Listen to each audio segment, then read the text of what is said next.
Good morning, all of you. Today we will learn about chapter 9 between two world war Germany Nazi was and Second World War. But मैंने second world war के previous class में आपको बहुत कुछ बता चुकी हैं. आज मतलब today now learn about the state and socialist under Nazi rule. नाजीवाद के अंडर में शासन किस प्रकार से रहा उसके बारे में आज हम बताते हैं.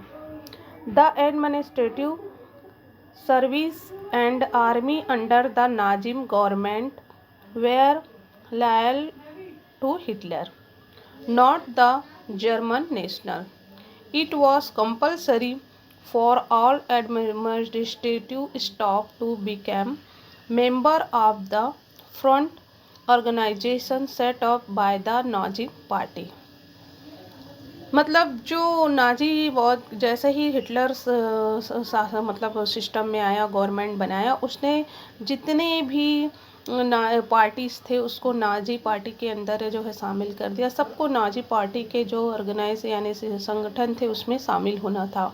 इसके अलावा जितने भी एडमिनिस्ट्रेटर्स वगैरह थे उनको जो है किसमें हिटलर के अंडर में रहकर ही कार्य करना होता था. जितने भी लॉ थे, पॉलिटिकल पार्टीज थे, सुप्रीम कोर्ट यहाँ तक के उसको भी नाजीवाद ने अपने लिए अंडर में ले लिया.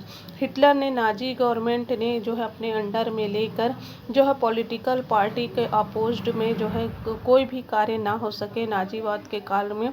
इस प्रकार से जो है लीगल इलीगल तरीके से उसने अपने कब्जे में ले लिया. उसके बाद उसने क्या किया, दूसरा काम किया उसने जो अपना इकोनॉमिक्स है उसको स्ट्रॉन्ग करने के लिए. Levelling the economics was the army economics. मतलब उस समय जो उसने इकोनॉमी उसको आर्मी इकोनॉमिक्स में चेंजेस कर दिया. गवर्नमेंट जो है बेस्ड ऑन हैवी इंडस्ट्री, उसने हैवी इंडस्ट्री का निर्माण करना शुरू कर दिया. पर्टिकुलर द आर्मिनेस्टेड इंडस्ट्री, मतलब जो भी हम इंडस्ट्री में वो सामान बनाते थे वो आर्मी से लेकर या वो जो है वॉर से लेकर बनाया जाता था. इस प्रकार से जो है ऑर्गेनाइजेशन, वर्कर्स या अन्य सभी को नाजिम के अधीन रहकर ही कार्य करना पड़ता था. इसके अलावा the Nazi government struggle to ensure unemployment. जो अनएम्प्लॉयमेंट उस समय जो समस्या थी सबसे बड़ी बेरोजगारी की, उसे समाप्त करने के लिए उसने क्या किया, जो है सबसे पहले वो क्या करने लगा, रोड जो है कंस्ट्रक्शंस आदि करने लगे. Army manufacturings and productions of Volkswagen can were among the main components of this programs, है ना. मतलब इस प्रकार से उसने रोड निर्माण करना, जो इंडस्ट्री है उसमें वॉर से रिलेटेड वस्तु का निर्माण करके लोगों को रोजगार देना शुरू कर दिया. इससे जर्मनी जो ग्रेट डिप्रेशन की समस्या से जूझ रहा था, मतलब समस्या थी, उस इफेक्ट था उससे, तो वो बाहर निकल आया और इंडस्ट्रियलाइजेशन को विशेष महत्व देने लगा. और इससे उनके जो समस्याएं हैं उसमें ग्रोथ हुआ और ये जो यानी समस्याएं हल हो गई और उनमें ग्रोथ जो होने लगा. उसके बाद नाजी पार्टी ने क्या किया, जो पार्टी से जितने भी पार्टी थे उसको नाजिम में कर दिया. उनके एक जो ट्रेडिशनल थिंकिंग था, मतलब ट्रेडिशनल कंसेप्ट थे कि वुमेंस जो होते हैं वो क्या है, होम में ही रहे. उन्हें जो है बाहर एजुकेशन लेने के जो है इतना अधिकार नहीं होता है.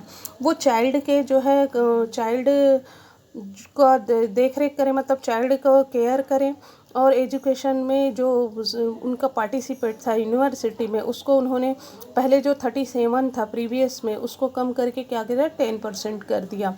और इस प्रकार से करके उन्होंने महिलाओं को सीमित रखने का काम किया.